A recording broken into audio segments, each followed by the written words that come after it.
अस्सलामुअलैकुम class, this is me Ghulam Nabi, your biology teacher.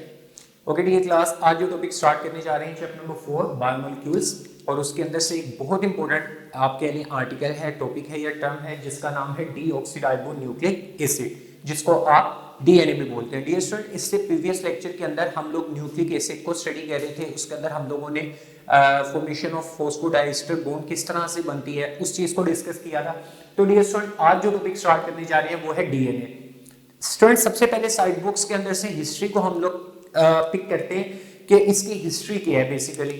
तो सबसे पहले डियर स्टूडेंट्स 1950 के अंदर लाइनस पॉलिंग जो थे, उन्होंने क्या किया, इन्होंने इस चीज को कंक्लूड किया कि जो डीएनए होता है वो एक फाइब्रस सब्सटेंस होता है and fibre is coiled into a helix. ठीक है, आप इस तरह से समझे, इसने कहा कि डीएनए एक फाइब्रस सब्सटेंस है। फाइब्रस का मतलब है एक धागानुमा स्ट्रक्चर है, जिस तरह मैंने एक स्ट्रेट फाइबर लाइक स्ट्रक्चर बना दिया। और वो कहते हैं कि ये जो फाइब्रस स्ट्रक्चर के अंदर फाइबर्स होते हैं, ये क्या करते हैं, क्वाइल करते हैं। ये क्या करते हैं, क्वाइल, एक दूसरे के राउंड अप होते हैं इस तरह से। ये क्वाइल अप होकर एक हेलिकल स्ट्रक्चर भी ड्रॉ कर देते हैं, जिसको स्प्रिंग लाइक स्ट्रक्चर भी आप बोल सकते हैं। तो फाइब्रस स्ट्रक्चर है या फाइब्रस सब्सटेंस है, और वो जो फाइबर्स है वो एक दूसरे के क्वाइल करके एक हेलिक्स बना देते हैं। तो उस स्ट्रक्चर को उसने कहा कि ये क्या है, डीएनए। ओके डियर स्टूडेंट्स, उसके बाद ये हुआ कि 1951 में एरविन चेरगफ आया जब, तो एरविन चेरगफ ने क्या किया, प्रोवाइड इंफॉर्मेटिव डाटा। इसने एक बहुत मालूमाती, आप कह सकते हैं कि डाटा फाइंड किया, और उस डाटा ने इस चीज को बताया कि डीएनए के अंदर जो हम लोगों ने बेसिस पढ़ी थी, जैसे कि अगर हम डीएनए की बेसिस की बात करें तो उसके अंदर होती हैं जी एडेनिन, ग्वानिन, साइटोसिन और थायामीन।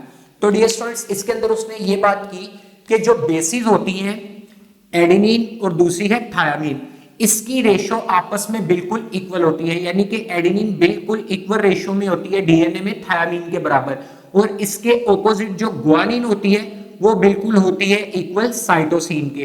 तो ये इंफॉर्मेशन एरविन चेरगफ ने प्रोवाइड की। उसके बाद डियर स्टूडेंट्स, रोजालिंड फ्रैंकलिन, ये बहुत इंपॉर्टेंट पॉइंट है, रोजालिंड फ्रैंकलिन 1953 में और मॉरिस विल्किंस 1967 में। ठीक है, इन्होंने क्या किया, इन्होंने डीएनए का मॉलिक्यूलर आर्किटेक्चर बताया।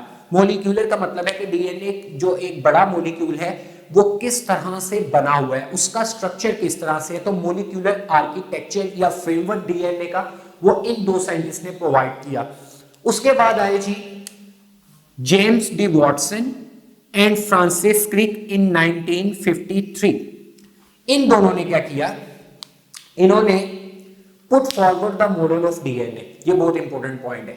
इन्होंने क्या किया कि जो डीएनए था, आज के लेटेस्ट दौर के अंदर भी जो आप डीएनए का मॉडल पढ़ते हैं वो बेसिकली जेम्स डी वॉटसन और एफ क्रिक, इनका ही मॉडल आप लोग पढ़ते हैं, और हम इन्हीं के मॉडल जो इन्होंने सजेस्ट किया है उसी को इस टॉपिक के अंदर कवर करेंगे। तो इन्होंने डीएनए का मॉडल बताया कि डीएनए का जो स्ट्रक्चर है वो इस तरह का होता है। अब था क्या, किस तरह से ये डीएनए का मॉडल तक पहुंचे, कि जो ऑब्जर्वेशन चेरगफ ने की थी, who was also of basic importance in working out the structure of DNA। Basically Chargaff ने जो बताया था कि डीएनए के अंदर जो आप कह सकते हैं बेसिस एडेनिन, थायमिन, साइटोसिन, गायनिन, ये आपस में इक्वल होती हैं। ठीक है, तो ये जो बेसिक इंपॉर्टेंस थी, ये डीएनए के स्ट्रक्चर या मॉडल को बनाने में बहुत इसकी बेसिक इंपॉर्टेंस थी, और ये बिल्कुल करेक्ट इंफॉर्मेशन भी साबित हुई बाद में। अब उसके बाद जो वॉटसन और क्रिक मॉडल डीएनए है वो सजेस्ट करता है कुछ फॉलोइंग पोस्टुलेट्स, हमें बताते हैं। अब वो पोस्टुलेट्स क्या है, हम उनको वन बाय वन डिस्कस करते हैं। डियर स्टूडेंट, पहला जो पॉइंट है that is strands. Basically strands क्या होती हैं, DNA is made up of two polynucleotide chains और स्ट्रैंड्स। जो डीएनए का मॉलिक्यूल है वो दो पॉलीन्यूक्लियोटाइड चेन से या स्ट्रैंड से बना हुआ है। अब ये देखें, ये स्ट्रक्चर आप देख सकते हैं। अब देखिए, पॉलीन्यूक्लियोटाइड चेन्स का मतलब क्या है, जिसमें बहुत ज्यादा न्यूक्लियोटाइड के मॉलिक्यूल मिलेंगे। तो डीएनए के अंदर पॉलीन्यूक्लियोटाइड की दो चेन्स होती हैं। ये जो एक आपको ब्लैक कलर की चेन नजर आ रही है, ये लेट्स सपोज ये रेड कलर वाली आप चेन नंबर 1 कंसीडर करिए। ये पॉलीन्यूक्लियोटाइड चेन है जिसमें बहुत ज्यादा न्यूक्लियोटाइड मॉलिक्यूल्स लगे हुए हैं। और दूसरी ये जो ब्लैक कलर की चेन आपको नजर आ रही है that is second chain, second polynucleotide chain, इसको स्ट्रैंड भी बोला जा सकता है, ठीक है। तो ये दो चेन्स होती हैं जी डीएनए के अंदर। पहला पॉइंट हो गया कंप्लीट। सेकंड पॉइंट कहता है two strands are coiled around each other and make a double helix, जैसे कि लाइनस पॉलिंग ने बताया था कि ये जो दोनों स्ट्रैंड्स हैं ये आपस में ये अगर स्ट्रेट हो और आपस में एक दूसरे के गिर कॉइल करते रहे, ठीक हो गया, कॉइलिंग का मतलब है राउंड अप होते रहे एक दूसरे के अगेंस्ट, तो ये मिलकर एक डबल हेलिक्स स्ट्रक्चर बनाते हैं। हेलिक्स का मतलब एक स्पाइरल स्ट्रक्चर बनाते हैं और वो स्पाइरल स्ट्रक्चर सिंगल नहीं होता बल्कि डबल हेलिक्स स्ट्रक्चर होता है, दोनों तरफ से एक दूसरे के कॉइल अप होते हैं। तो ये जी दो डीएनए के स्ट्रैंड्स बनाते हैं और इस तरह से डीएनए का हेलिक्स कंप्लीट होते हैं। सो नेक्स्ट है, next point is ladder. Ladder बोलते हैं सीडी को, कि डीएनए में अभी लेडर वाला जो स्ट्रक्चर है ये कौन सा है। तो डियर स्टूडेंट्स इसके अंदर वो ये बात करता है कि ये जो हेलिक्स का स्ट्रक्चर है ना ये एक सीडी नुमा स्ट्रक्चर है। अब सीडी इस तरह की होती है, लेट्स सपोज ये सीडी है, ये उस दो सीडी के दो स्ट्रैंड्स हैं और ये जो है ये सीडी के रंग्स होते हैं जिसके ऊपर पाँव रख के ऊपर चढ़ा जाता है, हॉरिजॉन्टल बार्स जिनको बोलते हैं। अब है क्या, अब dear students it's poles are made up of sugars and phosphates, phosphate groups, ये बहुत इंपॉर्टेंट पॉइंट है। इसके जो पोल्स हैं, पोल्स का मतलब ये जो पोल्स वाला स्ट्रक्चर है ये जो स्ट्रैंड्स वाला स्ट्रक्चर है। अब वो कहते हैं कि ये जो स्ट्रैंड वाला स्ट्रक्चर है ना ये किससे मिलके बना होता है, ये मिलके बना होता है शुगर्स, शुगर वैसे उसके अंदर पेंटोज शुगर जिसको डीऑक्सीराइबोस वही होगी उसके अंदर, और फॉस्फेट ग्रुप्स होते हैं। अब यहां से आप इस स्ट्रक्चर को समझें कि ये दो स्ट्रैंड्स थे। अब लेट्स सपोज डियर स्टूडेंट्स इतना सा स्ट्रक्चर अगर मैं अलग कर दूं ना, इधर से इतना स्ट्रक्चर अलग कर दूं और इधर से इतना स्ट्रक्चर मैं अलग कर दूं, तो लेट्स सपोज ये जो इतना स्ट्रक्चर आउटसाइड आपको नजर आ रहा है ना ये बेसिकली उसके पोल्स हैं। तो पोल्स में आपको दो ही चीजें नजर आ रही हैं, दोनों तरफ आप देख सकते हैं, ये आपको शुगर नजर आ रही है इस तरफ भी और सेम इस तरफ भी ये शुगर ही है, और इस तरफ आपको फॉस्फेट ग्रुप नजर आ रहा होगा और इस तरफ भी आपको फॉस्फेट ग्रुप ही नजर आ रहे हैं। तो वो कहते हैं कि जो पोल्स होते हैं वो मिलके बनते हैं शुगर और फॉस्फेट ग्रुप से। उसके बाद ये स्टूडेंट्स इसके जो रंग्स होते हैं, रंग्स मैंने आपको बताया कि जो ये जहां पर पाँव रखा जाता है हॉरिजॉन्टल स्ट्रक्चर, तो ये जो इसके डीएनए के रंग्स होते हैं ना ये किससे मिलके बनते हैं, नाइट्रोजीनियस बेस पेयर से। तो दरमियान में आप देख सकते हैं कि नाइट्रोजीनियस बेस पेयर्स हैं जो कि चारों मैंने यहाँ पे जिक्र कर दिया उनका कि ये चार बेस पेयर्स होते हैं। तो इन बेस पेयर ये जो बेसिस होती है आपस में पेयरिंग बनाकर इस डीएनए के मॉलिक्यूल के रंग्स बना रहे होते हैं या इस लेडर के रंग्स बना रहे होते हैं। तो उसके बाद ये स्टूडेंट अगर हम बेस पेयरिंग की बात करें तो बेस पेयर बनते कैसे हैं, वो कहते हैं कि हर बेस पेयर रंग के अंदर एक प्यूरीन से बना होता है और एक पायरामिडीन से बना होता है। हर base pair, each base pair rung made up of, जैसे कि आप ये बात कर लें कि ये जैसे ये एक रंग है ना ये किससे मिलके बना होगा, one purine and one pyrimidine. Let's suppose ये एक रंग है, हमने इसको कंसीडर कर लिया, ये एक रंग है, ये जी का मतलब है गुआनिन, ठीक हो गया।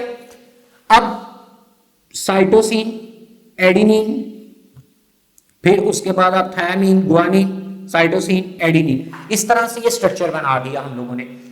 अब वो ये बात करता है एक रंग में एक पायरामिडीन भी होता है और एक प्यूरीन भी होता है। अब ये स्टूडेंट्स यहां पर आप लोग देख सकते हैं कि अगर हम बात करें ना गुआनिन की, ठीक हो गया, तो गुआनिन आपके पास जो है वो प्यूरीन्स में आ रहा है, ठीक हो गया, डबल बॉन्ड है, और सॉरी डबल बॉन्ड कह रहा हूं, डबल रिंग नाइट्रोजीनियस बेस है।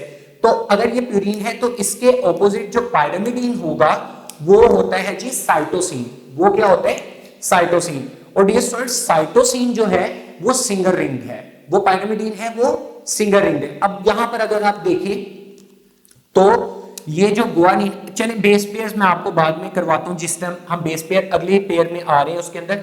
अब वो ये बात करता है, सबसे पहले समझे दो स्ट्रैंड जब आपस में जुड़ते हैं, हम लोगों ने ये देख लिया कि हर एक रंग के अंदर दो बेस पेयर होंगे, एक पायरामिडीन का होगा और एक प्यूरीन का होगा।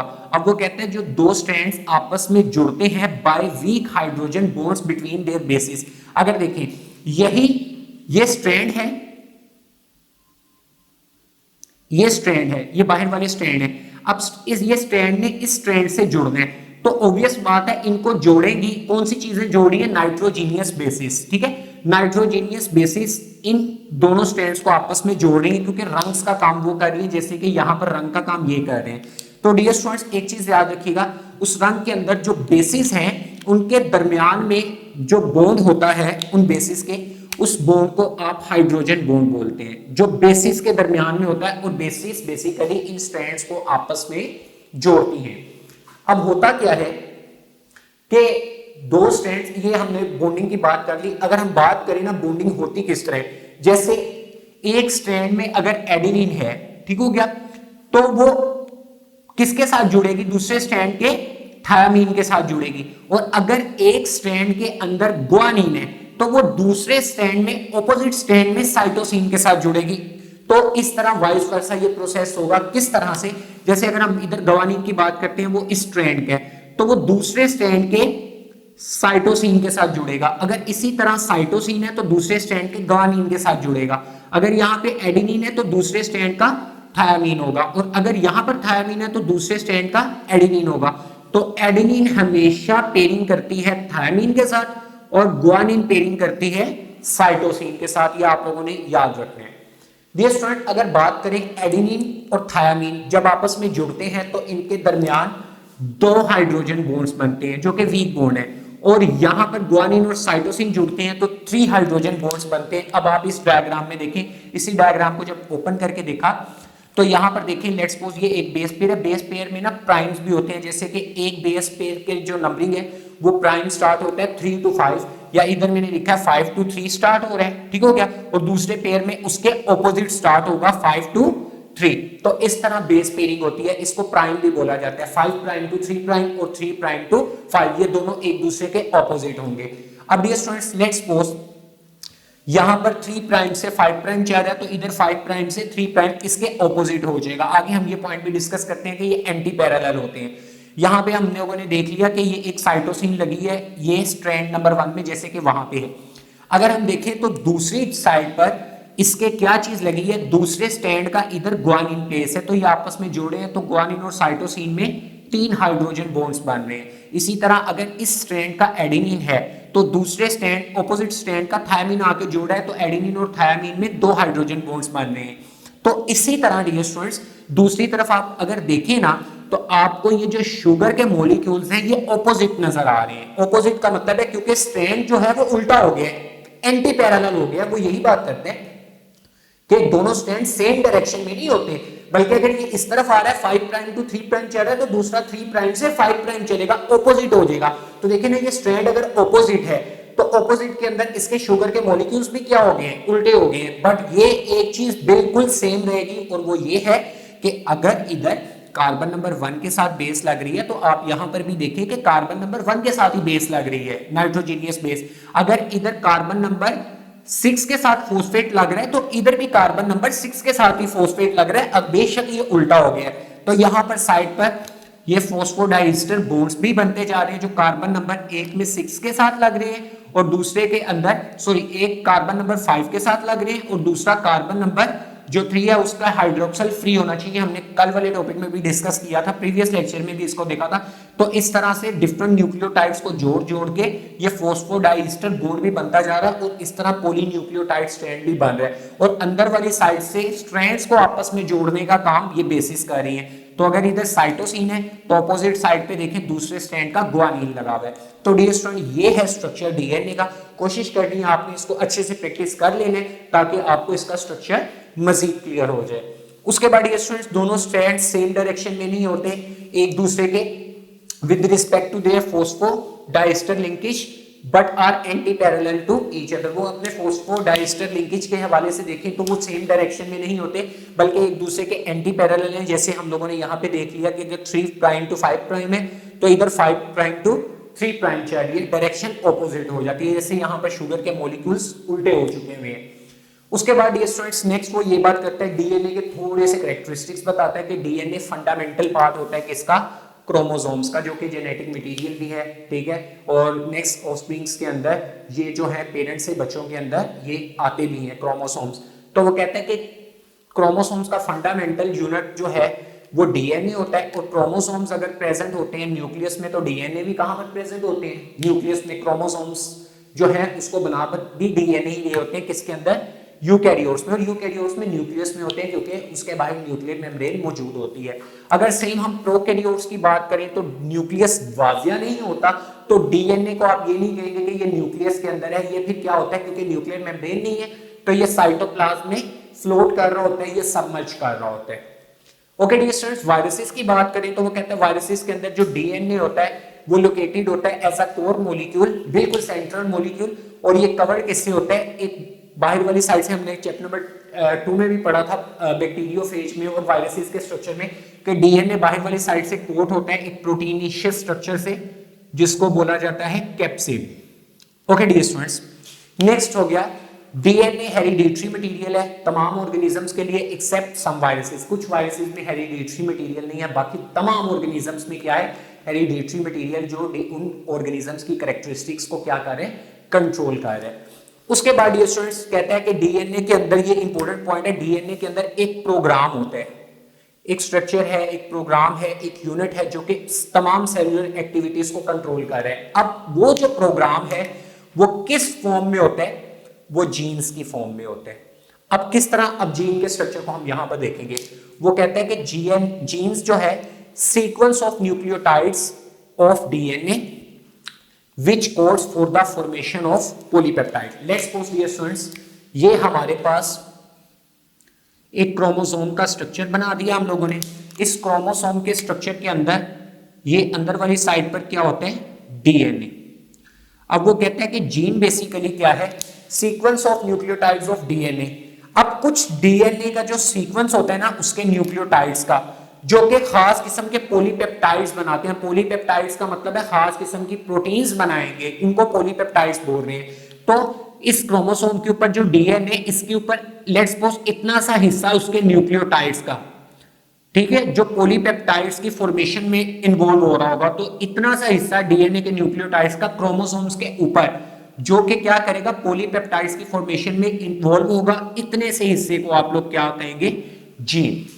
ओके डियर स्टूडेंट्स, नेक्स्ट है व्हेन जीन टर्न ऑन। जैसे ही जीन जो है ऑन होते हैं, जीन्स ऑन ऑफ होते हैं, इसको हम पहले भी डिस्कस कर चुके हुए हैं कि जब स्पेसिफिक जीन्स जो है वो टर्न ऑन, जब ऑन होंगे तो उसमें होगा क्या, सीक्वेंस ऑफ डीएनए न्यूक्लियोटाइड्स।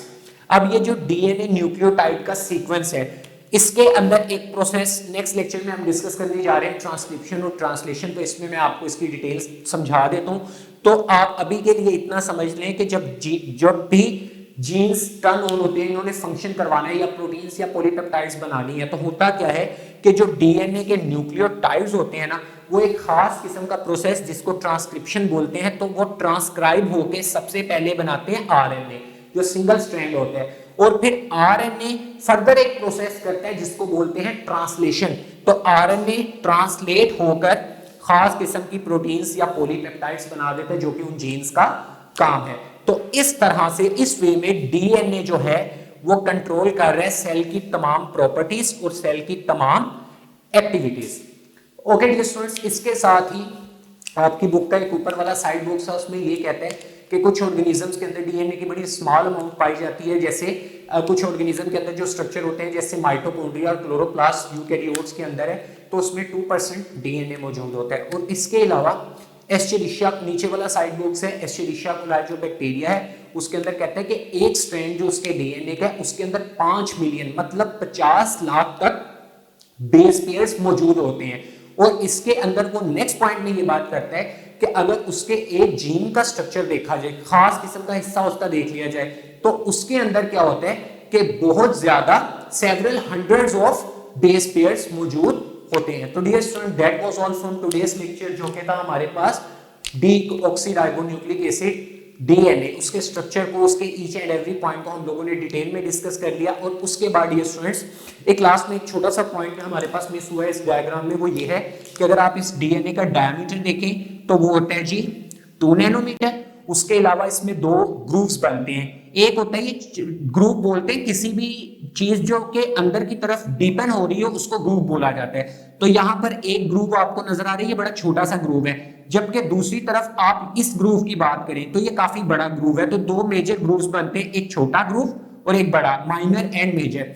उसके बाद वो ये बात कर रहे हैं कि डीएनए के अगर आप एक टर्न की बात करें, लेट्स सपोज यहां से लेके यहां तक एक टर्न हो रहा है, तो इस टर्न की जो लेंथ होती है वो कितनी होती है, 3.4 नैनोमीटर। और एक टर्न के अंदर 10 बेस पेयर्स होते हैं, एक टर्न में 10 बेस पेयर्स होते हैं, इस तरह के 10 बेस पेयर्स इसके अंदर बनते हैं। तो अगर आप इसी को डिवाइड कर देंगे जब 10 के साथ, तो अब एक बेस पेयर, जैसे ये बेस पेयर है और ये बेस पेयर, इसके दरमियान का अगर आप डिस्टेंस देखें तो वो होता है 0.34 नैनोमीटर। तो dear student, that was all from today's lecture. Hope so आपको लेक्चर समझ आ गया हो। Take care of yourself. अल्लाह हाफिज।